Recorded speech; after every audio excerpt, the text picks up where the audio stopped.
Hello, hello, કોણ બોલો? હું અપક્ષ પાર્ટીમાંથી કનુ કજિયાળો બોલું છું. હા, બોલો બોલો. અલ્યા ભાઈ, મેં ડિટેલમાંથી સર્વે કાઢ્યો છે હા આણંદ જિલ્લાનો. તો તમે જીતુભાઈ જ બોલો છો ને? હા હા, બોલો બોલો. જીતુભાઈ જબરા બોલું છું, બોલો. જીતુભાઈ જબરા. હા અલ્યા તો ભાઈ, આ વખતે તમારા આણંદમાં હું ઊભો રહેવાનો છું અપક્ષ તરીકે.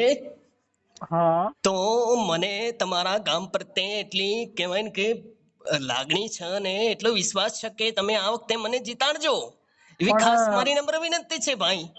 પણ તમે આગળના વર્ષોમાં તમે કામ નથી કર્યું, તો શું આ વર્ષોમાં કામ કરશો ખરા?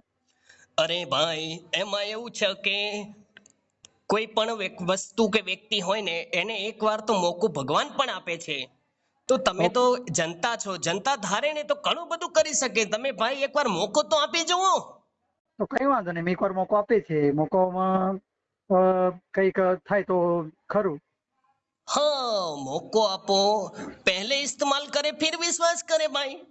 હા એક વાર આજમાવી જુઓ, અમને વોટ આપો, અમે તમારા ઘરે આવીશું, તમે તમારી પ્રોબ્લેમો જણાવજો અને અમે તેનું સોલ્યુશન ના લાવીએ તો પછી તમે તાર નેક્સ્ટ ટાઈમે ઓફિસે આવી શકો છો ને. અમે તમારા માટે 24 કલાક બેઠા છીએ. ક્યાં ચૂંટણી પતી ગયા પછી અમે કઈ ખોવાય તો જવાના નથી ભાઈ.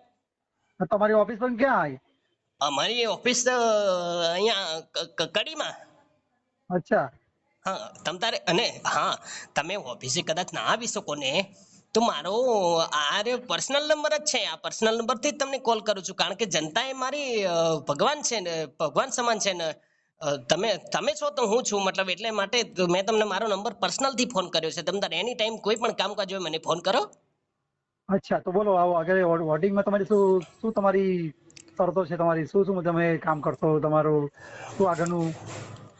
આમાં એવું છે કે પહેલા તો અહીંયા ગામમાં જેને ઘર ના હોય એને ઘરની રાહત પૂરી પાડવી છે. અને હા બીજી વસ્તુ એ કે ઘણી એને કંઈ પણ જે પણ એને તકલીફ હશે. હવે હા કેવું છે કે મને તો ખાસ ખબર ના હોય, હું અહીં કડીનો છું એટલે મને હા. ખાસ ખબર ના હોય કે તમારે શું ગામમાં શું શું તકલીફ છે. મને જનતા આવીને જે જે કહેશે આપણે બધું કરી દેવા તૈયાર જ છીએ ને ભાઈ. ક્યાં ના પાડીએ છીએ કોઈડો. Okay okay. જી જી જી. હા, તો બોલો. બીજું કોઈ વોટિંગ પૂછવું હોય તો બોલો, તમ તારે પૂછો.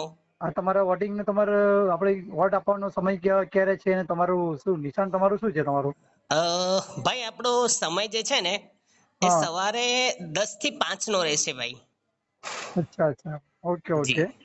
અને અમારું જે નિશાન છે ને, આમ હા તો કેવું છે કે બધાનું અલગ અલગ હોય. બીજેપી વાળાને પેલું કમળ હોય છે, અને આપણે પેલું જે આવે છે ને કોંગ્રેસ છે એને પંજો હોય છે, ઘણા વળી પેલી સાવરણી છે. અને આપણે હા તો કેવાય ને કે કદાચ તમે વોટ આપવા આવો ને તો ભૂલથી પણ કોઈ બીજાને વોટ ના આપી દેતા. હો, આપણું નિશાન શું છે ખબર છે?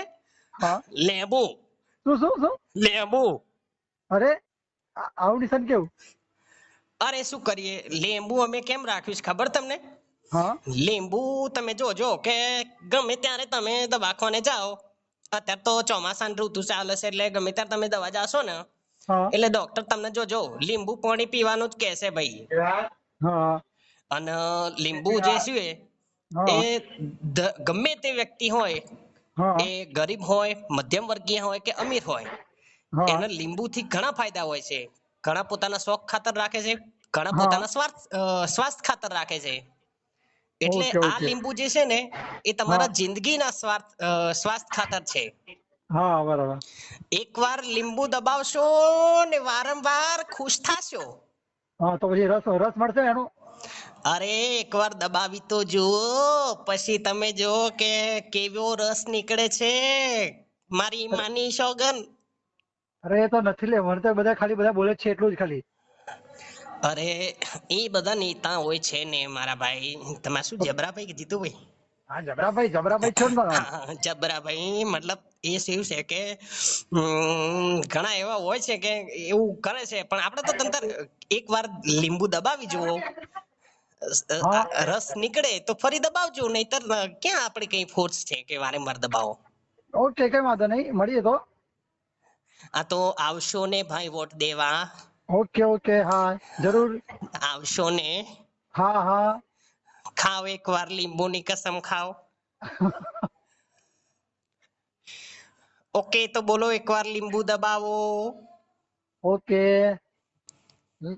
ઓકે